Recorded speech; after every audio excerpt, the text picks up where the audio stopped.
Hi, welcome back, students. So, what we are doing? We are doing class 10th political science, chapter number 6, that is political parties.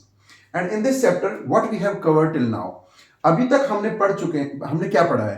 देखिए, हम political parties की definition को पढ़ चुके हैं कि ये ग्रुप ऑफ पीपल होता है जो common beliefs, policies and programmes को फॉलो करते हैं और आइडियोलॉजिकल जो है सेम व्यूज वाले लोग होते हैं और ये लोग इलेक्शन कंटेस्ट करके गवर्नमेंट फॉर्म करना चाहते हैं। उसके बाद हमने इससे पहले की वीडियो में हम functions of the political party पढ़ चुके हैं कि पॉलिटिकल पार्टी क्या काम करती हैं। फिर हम ये भी समझ चुके हैं कि why do we need, what is the necessity of political party. तो हमने ये जान लिया है कि अगर पॉलिटिकल पार्टी नहीं होगी तो हमारे देश के अंदर किस तरह से इतने वेरिएंट जो लोग हमारे देश में रहते हैं, इतना विशाल जो देश है, इसमें किस तरीके से जो है एडमिनिस्ट्रेशन को चलाया जाएगा, तो बड़ा डिफिकल्ट हो जाएगा। तो पॉलिटिकल पार्टीज की इंपॉर्टेंस को भी हम समझ चुके हैं। तो दोस्तों, आज के इस वीडियो में मैं एक इंपॉर्टेंट टर्म को बताना चाहता हूं, दैट इज पार्टीशनशिप। और इस टर्म को समझने के लिए हमें पहले यह जानना होगा कि हमारा जो भारत देश है वो एक बहुत विशाल देश है और यहाँ पर अलग अलग विचारों के लोग, अलग अलग जाति प्रजातियों के लोग, अलग अलग धर्मों को पालन करने वाले लोग एक साथ रहते हैं। हमारा देश सोसाइटी के हिसाब से ही नहीं डिवाइडेड है, बल्कि यहाँ पर तो ज्योग्राफिकल भी बहुत सारे डिफरेंसेस पाए जाते हैं। तो इस तरह के large country where socially and geographically the people are divided into different factions, in such kind of country how the political parties plays important role to seek the favour of the people. तो देखिए, हमारे देश के अंदर बहुत सारी political parties हैं और सभी पॉलिटिकल पार्टीज के अपने खुद के व्यूज होते हैं, बिलीफ्स होती हैं, पॉलिसीज होती हैं, उनके खुद के प्रिंसिपल्स होते हैं, प्रोग्राम्स होते हैं जो वो अपने मैनिफेस्टो के द्वारा लोगों तक पहुंचाते हैं और लोगों को ये कन्विंस करने की कोशिश करते हैं कि देयर पार्टी और their agendas are the best one. सबसे बेहतर उनके पॉलिसी प्रोग्राम्स हैं ताकि लोगों को परसुएड कर सकें अपने फेवर में वोट कास्ट करने के लिए और फिर वो मेजोरिटी से जीत जाए और गवर्नमेंट को फॉर्म कर सकें। तो गवर्नमेंट की पावर्स को कंट्रोल करने के लिए या रूलिंग पार्टी बनने के लिए या इलेक्शन जीतने के लिए जितनी भी पॉलिटिकल पार्टीज हैं वो बेस्ट, सबसे बेहतर किस्म के पॉलिसी प्रोग्राम्स को लोगों के बीच में लेके जाते हैं और लोगों को कन्विंस भी करते हैं कि उनकी पॉलिसी प्रोग्राम्स औरों से बेहतर है। तभी वो लोगों को परसुएड कर पाएंगे उनके फेवर में वोट करने के लिए। तो जब इस तरह की पॉलिटिकल पार्टी जब इस तरह की कोशिशें कर रही होती है, इस तरह का काम जो है सोसाइटी में कर रही होती है, तो उससे क्या होता है, हमारी सोसाइटी जो है, हमारी सोसाइटी में रहने वाले जो लोग हैं लगभग 130-35 करोड़ से ज्यादा लोग हैं। तो बहुत सारे लोग तो बीजेपी पार्टी की आइडियोलॉजी से इन्फ्लुएंस हो जाते हैं, बहुत सारे लोग इंडियन नेशनल कांग्रेस की पार्टी की बिलीफ्स और प्रिंसिपल से इन्फ्लुएंस हो जाते हैं, क्योंकि हर इंसान का अलग विचार है, अलग आइडियोलॉजी को फॉलो करता है। अभी पॉलिटिकल पार्टी भी तो किसी पर्टिकुलर फैक्शन को टारगेट करके पॉलिसी प्रोग्राम्स बनाती है, उनके इंटरेस्ट को अपहोल्ड करती है ताकि मेजोरिटी ऑफ सीट्स उनको मिले। तो इस तरीके से पॉलिटिकल पार्टी इस तरह का एनवायरनमेंट क्रिएट करती हैं जिससे हमारा समाज जो है अलग अलग बिलीफ्स को फॉलो करने लगता है और वो एक ग्रुप्स में डिवाइड हो जाता है। कुछ लोग बीजेपी के फॉलोअर बन जाते हैं, कुछ लोग कांग्रेस के फॉलोअर बन जाते हैं, कुछ लोग आम आदमी पार्टी के फॉलोअर बन जाते हैं। मतलब there are so many parties और उनके अलग अलग there are so many beliefs and opinions, ideology, policies. तो इस तरीके से सोसाइटी जो है वो अलग अलग ग्रुप्स में पॉलिटिकली डिवाइड हो जाती है। तो इस तरह का जो डिवीजन होता है उसे बोलते हैं पार्टीशनशिप। और जो व्यक्ति किसी पर्टिकुलर आइडियोलॉजी को फॉलो करने लगे या किसी एक पार्टी का फॉलोअर बन जाए तो उस व्यक्ति को हम बोलेंगे that citizen will be called as partisan. तो जो व्यक्ति किसी पर्टिकुलर बिलीफ को फॉलो करने लगे और उसको पार्टी को ज्वाइन कर ले, ठीक है, उस व्यक्ति को हम क्या बोलेंगे, पार्टीशन। और ये जो टेंडेंसी है अलग अलग बिलीफ्स के हिसाब से अलग अलग पार्टीज को ज्वाइन करना और सोसाइटी में जो पॉलिटिकल डिवीजन हो जाना, दैट इज कॉल्ड पार्टीशनशिप। अब इसी टॉपिक में हम एक चीज और जानते हैं, कंपोजिशन। पॉलिटिकल पार्टी के अंदर बहुत सारे लोग होते हैं, लाखों लोग पॉलिटिकल पार्टी, करोड़ों लोग जो है पॉलिटिकल पार्टी को फॉलो कर रहे होते हैं या उसके लिए काम कर रहे होते हैं। तो क्या सभी लोग इंपॉर्टेंट लीडर्स होते हैं? क्या सभी लोग जो है पॉलिटिकल पार्टी के जो पॉलिसी मेकिंग है या प्रोग्राम्स, एजेंडा फॉर्मेशन है उसमें पार्टिसिपेट करते हैं? सब लोगों को मीटिंग में बुलाया जाता है? नहीं। देखिए, पॉलिटिकल पार्टी के जो फॉलोअर्स होते हैं या पॉलिटिकल पार्टी के जो मेंबर्स होते हैं उनको हम बेसिकली 3 भागों में डिवाइड कर सकते हैं, 3 कैटेगरीज में डिवाइड कर सकते हैं। So what is the composition of a political party? सबसे टॉप लेवल पर होते हैं लीडर्स, जो कि पार्टी का फेस बनते हैं, चेहरा बनते हैं, जैसे योगी आदित्यनाथ, मोदी जी, अमित शाह, राजनाथ सिंह, ये बीजेपी पार्टी के चेहरे हैं। इसी तरह से अगर हम कांग्रेस पार्टी की बात करें तो राहुल गांधी, सोनिया गांधी, राजीव गांधी जी थे, इंदिरा गांधी जो थी, ये जो लीडर्स थे ये पार्टी के फेस थे, चेहरे थे, जो कि इलेक्शंस में कंटेंड करते थे और इंपॉर्टेंट रोल प्ले करते हैं गवर्नमेंट फॉर्मेशन करने में। लेकिन दूसरे नंबर पर आते हैं एक्टिव मेंबर्स। ये लोग लीडर्स तो नहीं होते, बट ये लीडर्स को सपोर्ट करते हैं और उस पार्टी के लीडर्स को जीतने के लिए जितने भी बैक ऑफिस काम होते हैं उनको हैंडल करते हैं। बहुत सारा कंप्यूटर वर्क होता है। जब कोई लीडर स्पीच देने के लिए जाता है, कैंपेन करने के लिए जाता है, तो उनको काफ़ी लोगों की सपोर्ट की जरूरत पड़ती है। तो टेक्निकल हेल्प के लिए भी और वैसे ही बहुत सारी चीज़ों के अरेंजमेंट के लिए एक्टिव मेंबर्स जो है पार्टी के अंदर काम करते हैं। इसके अलावा जो थर्ड और लास्ट जो इसका कंपोजिशन है वो है फॉलोअर्स। तो लीडर्स और एक्टिव मेंबर्स के अलावा बहुत सारे लोग हैं जो पॉलिटिकल पार्टीज के साथ जाकर के उनका काम तो नहीं करते हैं और या उनके साथ इन्वॉल्व होकर के जो है प्रचार प्रसार तो नहीं करते हैं पार्टी के साथ, लेकिन फिर भी वो उनके विचारों को मानते हैं, उनको फॉलो करते हैं। तो आप, मुझे लगता है कि अब आपको कंपोजिशन जो है पॉलिटिकल पार्टी का समझ में आ गया होगा कि 3 तरह के कैटेगरीज में हमने डिवाइड किया है, leaders, active members and followers. और आपने समझा कि पार्टीशनशिप क्या होता है और लोग ऐसे ग्रुप्स में डिवाइड क्यों हो जाते हैं, क्योंकि पॉलिटिकल पार्टी जो होती हैं वो उनको परसुएड करती हैं अपनी पॉलिसीज को फॉलो करने के लिए। और चूंकि हमारी सोसाइटी सोशली और ज्योग्राफिकली डिफरेंट है, इसलिए लोग जो है इनको फॉलो करते हैं। तो हमने जान लिया है कि एक पॉलिटिकल पार्टी के अंदर कौन कौन लोग कंप्राइज्ड होते हैं, यानी कि पॉलिटिकल पार्टी कितने हिस्से होते हैं, कौन कौन लोग उसमें शामिल होते हैं। इसके अलावा पार्टीशनशिप का क्या मतलब है और कैसे सोसाइटी इतने सारे पॉलिटिकल डिविजन्स में डिवाइड हो जाती है। अब देखिए, हमारा जो नेक्स्ट टॉपिक है वो है how many party should we have. तो आपको क्या लगता है, क्या किसी कंट्री के अंदर पॉलिटिकल पार्टीज का जो नंबर है, क्या वो कॉन्स्टिट्यूशन में दिया होता है? क्या ये पहले से फिक्स्ड होता है, या कोई कंट्री जो है अपने अपने आप ये डिसाइड कर सकती है कि हमारे देश के अंदर 1 पार्टी होनी चाहिए, 2 पार्टी होनी चाहिए, 10 पार्टी होनी चाहिए? तो is the number of political party already defined in the government और इन द कॉन्स्टिट्यूशन? तो देखिए, अभी हमने यही जानना है कि how many party should we have, कितनी पार्टी किसी देश के अंदर होनी चाहिए कि नहीं होनी चाहिए, ये कैसे डिसाइड होता है? तो देखो, डेमोक्रेटिक सिस्टम जो होता है ना, हम लोग भी डेमोक्रेटिक कंट्री हैं, तो जो भी डेमोक्रेटिक कंट्री है वहां पर हर व्यक्ति को स्वतंत्रता होती है। ये हमारा फंडामेंटल राइट होता है कि हम पॉलिटिकल फॉर्मेशन कर सकते हैं। हमें सेंसरशिप नहीं किया गया है, हमें बैन नहीं किया गया कि हम कोई पॉलिटिकल पार्टी नहीं बना सकते। जैसे अंग्रेजों के टाइम पर बहुत बार ऐसा सेंसर किया गया कि you cannot criticise the government, you cannot make the groups to speak against the Britishers. Now we are independent and we have adopted democratic structure of the government. तो जो लोकतांत्रिक जो सिस्टम होता है गवर्नमेंट का, उसमें स्वतंत्रता होती है लोगों को, वो जितने भी चाहे ग्रुप्स बना करके और जिस तरह का भी चाहे ग्रुप्स बना करके किसी भी बिलीफ को, आइडियोलॉजी को अपना एजेंडा बना करके और पॉलिटिकल पार्टी फ्रेम कर सकते हैं। तो इस हिसाब से अगर हम देखें, इस कंटेक्स्ट में अगर हम बात करें, तो number of political parties define नहीं होती हैं। तो फिर इस पूरी दुनिया में बहुत सारी कंट्री हैं। अब कुछ कंट्रीज के अंदर सिंगल पार्टी सिस्टम यानी 1 पार्टी सिस्टम फॉलो होता है, कुछ में 2 पार्टी सिस्टम फॉलो होता है, लेकिन हमारे जैसे देश में मल्टी पार्टी सिस्टम फॉलो होता है। तो फिर अगर ये नंबर फिक्स नहीं है, तो ये अलग अलग तरह का सिस्टम कैसे इवॉल्व हो जाता है? तो देखिए, ये कोई बहुत जल्दबाजी में किया हुआ या एक दिन बैठ करके डिसाइड किया हुआ डिसीजन नहीं होता है। जो पॉलिटिकल पार्टीज होती है ना, वो एक लॉन्ग टाइम पीरियड में धीरे धीरे इवॉल्व होती हैं as per the need of the society. तो देखिए, समझते हैं, party system is not something to be chosen.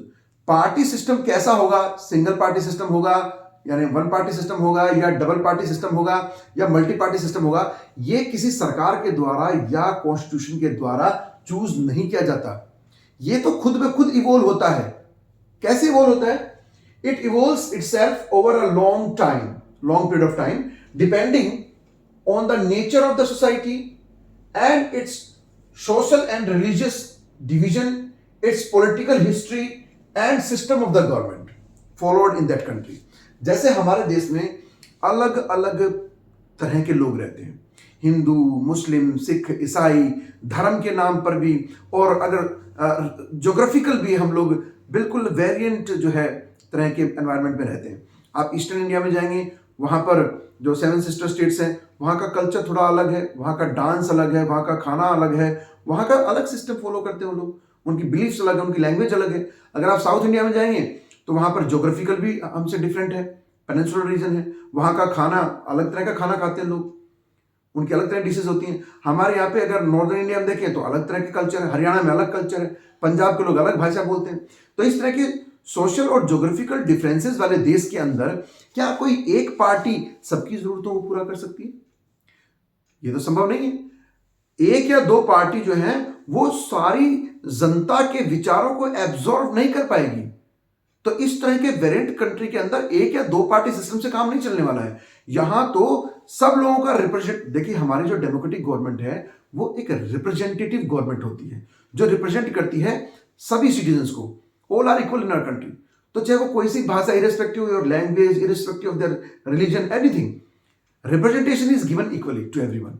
तो सबको अगर रिप्रेजेंटेशन दिया हुआ है तो फिर सोसाइटी में अलग अलग तरह के लोग हैं, सबको रिप्रेजेंटेशन दिया हुआ है, इक्वल रिप्रेजेंटेशन दिया हुआ है, तो फिर क्या एक पार्टी या दो पार्टी इन सब लोगों को एब्जॉर्व कर सकती है? इन सब की विचारों को या इन सब की जो आइडियोलॉजी है, बिलीफ सिस्टम है, उसको जो है एब्जॉर्व करके या कंसंट्रेट कर सकती है अपने अंदर? ये पॉसिबल नहीं है। अलग अलग फैक्शंस हैं और सबके अलग अलग बिलीफ्स हैं, व्यूज हैं, ठीक है। तो इस तरीके से it evolves itself over long period of time depending on the nature of the society and the political environment और सर्कमस्टांसेस ऑफ दैट कंट्री और the need of the people of that country. तो जैसे China में one party system है, जो country one party system को follow करते हैं उनकी वैसी जरूरत है, तो इसलिए वो वन पार्टी सिस्टम को फॉलो करते हैं। क्योंकि पॉलिटिकल पार्टी जो होती हैं ये एक फ्री जो है इंस्टीट्यूशन होता है, इसको क्रिएट नहीं किया जा सकता, ये तो खुद ब खुद लोगों की जरूरत के हिसाब से क्रिएट होता है। कुछ लोग हैं जो हिंदुज्म को फॉलो करते हैं, आइडियोलॉजी को फॉलो करते हैं, कुछ लोग हैं, ग्रुप ऑफ पीपल है, पॉलिटिकल ग्रुप ऑफ पीपल है जो सेकुलरिज्म को फॉलो करते हैं, कुछ लोग जो है अपने क्षेत्रवाद को प्रमोट करते हैं, साउदर्न इंडिया को प्रमोट करते हैं। तो इस तरीके से अलग अलग सोसाइटी के जो ग्रुप्स हैं, पार्टीशनशिप जो हमने बात की थी, उसके हिसाब से ही पार्टी जो है इवोल्व होती हैं और वो डिपेंड करता है कि उस कंट्री में कैसी जरूरत है। तो चाइना के अंदर अगर वन पार्टी सिस्टम है तो वो उनकी जरूरत के हिसाब से है। यूएसए के अंदर, यूके के अंदर अगर टू पार्टी सिस्टम फॉलो होता है तो वो उनकी जरूरत के हिसाब से। हालांकि ऐसे बहुत सारे देश हैं जहां पर बहुत सारी पॉलिटिकल पार्टीज हैं, लेकिन वो बहुत ज्यादा सीरियस जो है रोल प्ले नहीं करते हैं और अपना जो है ज्यादा कंटेंट नहीं करते हैं इलेक्शंस में, नेशनल लेवल पॉलिटिक्स में। लेकिन बहुत सारी पॉलिटिकल पार्टीज तो हैं, बट मेन जो रोल प्ले कर रही है वो दो ही पार्टी प्ले कर रही है, तो इसलिए उसको बोलते हैं टू पार्टी सिस्टम। और इंडिया के अंदर जो सिस्टम फॉलो हो रहा है, यहां पर बहुत सारी पार्टी हैं। तो इस प्रकार से हमने क्या देखा कि no any system is ideal for all the countries. कोई भी एक सिस्टम, हम ये नहीं कह सकते कि मल्टी पार्टी सिस्टम सबके लिए बिल्कुल ठीक है, सबके लिए एक समान, ऐसा हम नहीं कह सकते।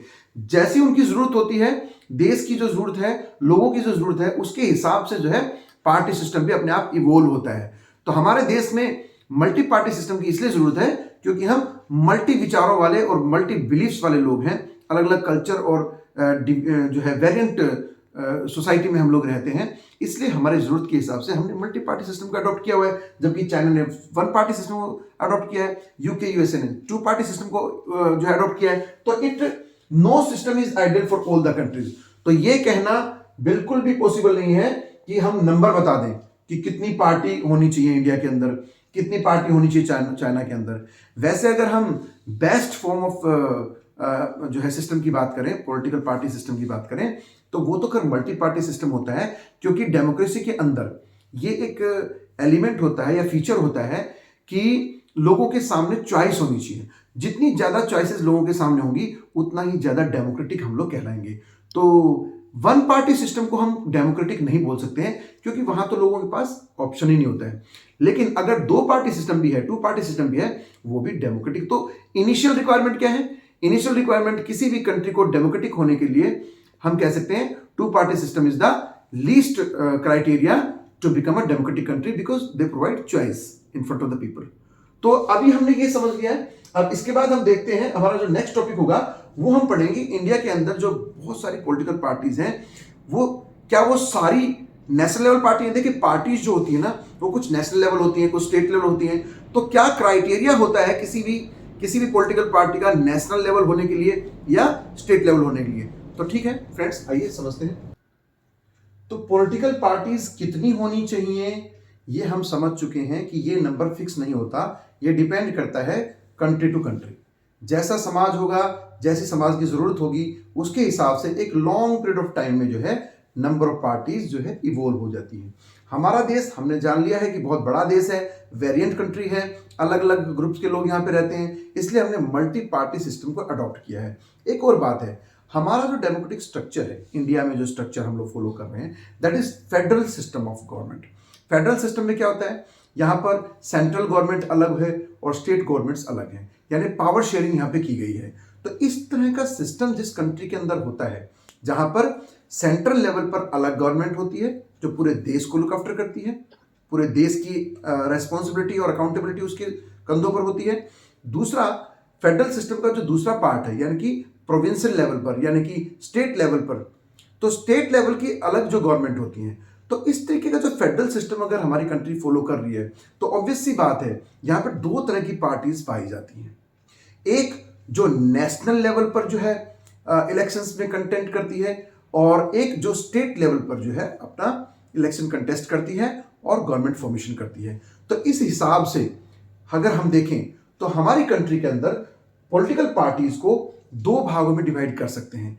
एक पार्टी जो नेशनल लेवल पार्टी है, नेशनल लेवल जो पार्टी है वो जो है it tends to have their leaders in different part in several provinces और in different part of the country, जो पूरे कंट्री को कवर करती है। लगभग या तो सभी स्टेट्स के अंदर या ज्यादातर स्टेट्स के अंदर उनके लीडर्स पाए जाते हैं, उनकी ब्रांचेस पाई जाती हैं। तो वो होगी नेशनल लेवल पार्टी। ऐसी हमारे देश के अंदर अगर टोटल नंबर हम अगर देखें तो फिलहाल आपकी बुक में जो 2006 के अकॉर्डिंग दिया हुआ उसमें तो 6 पार्टीज दी हुई हैं नेशनल लेवल। लेकिन अभी रिसेंटली 2006 के बाद 2 पॉलिटिकल पार्टी और ऐड हो गई हैं। तो इट मींस हमारे देश के अंदर टोटल 8 नेशनल पार्टीज हैं। वैसे अगर हम total number of political parties की बात करें तो according to your NCERT book 2006 का जो डेटा उसके अकॉर्डिंग 750 से ज्यादा पॉलिटिकल पार्टी हमारे इलेक्शन कमीशन ऑफ इंडिया के पास रजिस्टर्ड हैं। तो हमारे देश के अंदर पॉलिटिकल पार्टी को नेशनल लेवल या स्टेट लेवल होने के लिए अपने आप को रजिस्टर कराना पड़ता है, और उसको नेशनल और स्टेट लेवल के लिए रिकॉग्निशन कौन देता है? इलेक्शन कमीशन ऑफ इंडिया देता है। अब देखिए, किसी पार्टी को नेशनल लेवल या स्टेट लेवल का दर्जा या status election commission of India किस क्राइटेरिया या किस बेस पर देता है, क्या कोड ऑफ कंडक्ट है जो फॉलो किया जाता है? तो देखिए, ये क्लियरली मेंशन किया गया है इलेक्शन कमीशन ऑफ इंडिया के द्वारा कि अगर कोई पार्टी, कोई भी पॉलिटिकल पार्टी लोकसभा इलेक्शंस के अंदर लोकसभा इलेक्शन में 4 सीट जीत जाती है और 6% सीट टोटल जो वोट्स हुई हैं उसमें 6% वोट्स उनके फेवर में हैं, 6% वोट्स प्लस 4 सीट भी अगर वो लोकसभा में जीत गए हैं तो उस पार्टी को नेशनल पार्टी का स्टेटस मिल जाता है। या अगर सिर्फ 4 सीट ही पॉलिटिकल पार्टी जीत पाई लेकिन 6% वोट्स लोकसभा इलेक्शन में नहीं जीत पाई, तो जो स्टेट्स लेवल के जो इलेक्शन हुए होंगे, अगर किसी भी 4 स्टेट्स के अंदर, देखिए या तो ये क्राइटेरिया फॉलो होगा, अगर ये फुलफिल नहीं कर पाई कोई पार्टी और ये वाला फुलफिल कर लेती है तो भी वो नेशनल लेवल का स्टेटस ऑब्टेन कर लेगी। ये क्या है? अगर लोकसभा इलेक्शन में 6% नहीं जीत पाई, कोई बात नहीं, अगर वो किसी भी, हमारे 28 स्टेट्स हैं, अगर किसी भी 4 स्टेट्स के अंदर कोई पॉलिटिकल पार्टी किन्हीं भी 4 स्टेट्स की कुल मिलाकर के 4 स्टेट्स में कुल मिलाकर के 6% वोट्स उनको मिल जाते हैं, प्लस लोकसभा के अंदर उनकी 4 सीट्स हो जाती हैं, तो भी उसको नेशनल पार्टी का दर्जा स्टेटस दे दिया जाएगा। देखिए, जो नेशनल लेवल की पार्टी होती है ना, उसको इलेक्शन कमीशन ऑफ इंडिया के द्वारा एक पर्टिकुलर सिंबल दे दिया जाता है। जैसे बीजेपी पार्टी का कमल का फूल है, ऐसे ही जो इंडियन नेशनल कांग्रेस है उसका हाथ का सिंबल है। और ये जो पॉलिटिकल पार्टी होती है नेशनल लेवल की, उनको कुछ स्पेशल प्रिविलेजेस भी मिल जाते हैं, कुछ स्पेशल प्रिविलेज उनको दे दी जाती हैं, कुछ फैसिलिटीज जो है उनको election commission of India accept करता है, प्रोवाइड करता है। इसलिए नेशनल पार्टी जो होती है वो काफ़ी पावरफुल होती है और उनको काफ़ी अप्रोच होती है। इलेक्शन कमीशन ऑफ इंडिया की जो मीटिंग्स होती हैं, तो ये जो नेशनल पार्टी के जो मेन लीडर्स होते हैं वो इलेक्शन कमीशन ऑफ इंडिया की मीटिंग्स के अंदर भी उनको बुलाया जाता है। तो ये बहुत ही इंपॉर्टेंट इन्फ्लुएंशियल रोल प्ले करती हैं इलेक्शन कमीशन ऑफ इंडिया के डिसीजन के अंदर भी। तो इसलिए नेशनल पार्टी होने के लिए ये क्राइटेरिया फॉलो होने के बाद जब कोई पार्टी नेशनल पार्टी बन जाती है तो उनको स्पेशल प्रिविलेजेस मिलती हैं। प्लस नेशनल पार्टी के अलावा देखिए, मैंने यहाँ पे जो हमारी 8 नेशनल पार्टी हैं उनके नाम लिखे हैं। Indian national Congress, Bharatiya Janata party, जो है भारतीय समता पार्टी, और सॉरी बहुजन समाज पार्टी, ये communist party of India, communist party of India, marxist जो आइडियोलॉजी को फॉलो करती है, यह है nationalist Congress party, all India Trinamool Congress and national people's party. तो ये देखिए 8 टोटल नेशनल पार्टी हमारे देश के अंदर हैं। लेकिन मैंने आपको बताया 750, according to your NCERT book 2006 की जो प्रिंट है उसके अकॉर्डिंग हमारे देश में 750 से भी ज्यादा रजिस्टर्ड पॉलिटिकल पार्टी हैं। तो बाकी जो बच गई या वो स्टेट पार्टीज हैं जो रजिस्टर्ड हैं। स्टेट पार्टीज को हम रीजनल पार्टी बोल सकते हैं। तो आपकी बुक के अंदर जो एक पूरा मैप दिया हुआ है, इस मैप के अंदर बहुत सारी पॉलिटिकल पार्टीज के जो स्टेट लेवल की पॉलिटिकल पार्टीज हैं उनके नाम दिए हुए हैं। तो ये बहुत ही इंपॉर्टेंट है। इसलिए देखिए पेज नंबर 82, ये पेज नंबर 82 के ऊपर जो देखिए ये मैप दिया हुआ है। यहां पर हर स्टेट के अंदर जो इंपॉर्टेंट पॉलिटिकल पार्टीज हैं उनके नाम दिए हुए हैं। ये आपको बहुत इंपॉर्टेंट है, ये आपको पढ़ना पड़ेगा। इन सब के बारे में भी क्वेश्चन जो है कई बार पूछे जाते हैं। तो ये regional party, state level party, जैसे सपोज कोई आपसे पूछता है कि भाई शिरोमणि अकाली दल, ये पार्टी कौन सी स्टेट से बिलोंग करती है, तो ये पंजाब के अंदर है, जो कि स्टेट के लिए खाली इलेक्शन लड़ते हैं। ये नेशनल लेवल पे इलेक्शन नहीं लड़ते हैं, या इनका जो स्टेटस है वो नेशनल लेवल पे ये का स्टेटस नहीं है, स्टेट लेवल का स्टेटस है, क्योंकि ये पर्टिकुलरली पंजाब के अंदर रह करके ही वहां पर इलेक्शंस लड़ते हैं और स्टेट गवर्नमेंट फॉर्म करते हैं। इसी तरह हरियाणा की अगर हम बात करें, हरियाणा में INLD है। तो मैं 2-3 एग्जाम्पल जैसे आपको बता देता हूं। जैसे हरियाणा में INLO है, INLD है, या JJP है, ऐसे करके बहुत सारी पार्टी है। ऐसे मैंने बताया अकाली दल है, अकाली दल जो है ये पंजाब के अंदर है, ठीक है। इस तरह से अलग अलग स्टेट्स के अंदर स्टेट लेवल की जो पार्टीज हैं वो संख्या में बहुत ज्यादा है, जबकि नेशनल लेवल की जो पार्टी है सिर्फ 8 है।